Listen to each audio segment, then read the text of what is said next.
I'm going to say this. I hope if you take any note or remember anything I say, I hope you remember this. They act the way they act because ideologues are immune to proof of failure. Like I say, they don't believe their system works anyway. It's all a power grab. They're not looking at results. They don't care, and they don't care if you die. That's what Kirk was saying. When Kirk wrote about ideology, he described it as intellectual servitude. In other words, it's a form of slavery. But there is a means of escape. And this is where we transition from what an ideologue is to how we can get away from this ideologue, how we can begin to defeat the ideologue.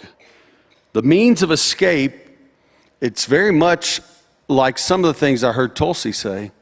The means of escape entails a return to the objective, a return to understanding that our rights come from the God of nature, and they come to us and are evident in the laws of nature. We have to understand that my rights come from God through nature. Sometime when you say that, you'll see people kind of draw back, but all I'm doing is really referencing Thomas Jefferson, who I'll get to in just a second. The source of our liberty, understand this, the source of our liberty and our natural rights transcends, that's very important, but also supersedes, which may be more important. Transcends and supersedes any political apparatus or ideological gibberish. See, when you understand this, when I used to teach at university, I always hoped those kids could understand they were created to be free. If you can understand that, you can beat the ideologue. Let me say it this way. Our path to the high ground, where ideologues hold no sway, our path there begins with a return to those simple words Thomas Jefferson wrote centuries ago. He wrote, "We are endowed by our Creator with certain inalienable rights." We all know that line. What that one line tells me is that my rights are not mine by dictate of an ideologue or the majority vote of a political body, nor are yours. They are ours because our Creator wove them into the very fiber of our being. This is basic stuff. They're just not teaching it. They're scared to death to teach it.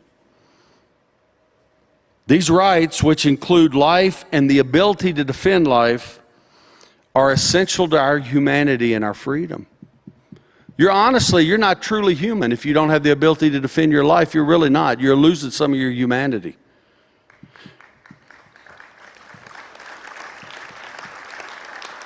These rights existed before the Second Amendment was written, and if somebody manages to do away with it, guess what?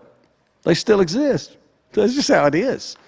Because their source transcends and supersedes the ideologue and a political body.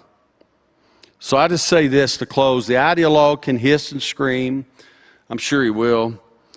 But it does not change the reality that our rights come from a source above earthly government and beyond the purview of revolutionary persons. Doesn't change that. And we've got to understand this, and we've got to teach it to people, because understanding this is foundational to the health of our republic. Thank you.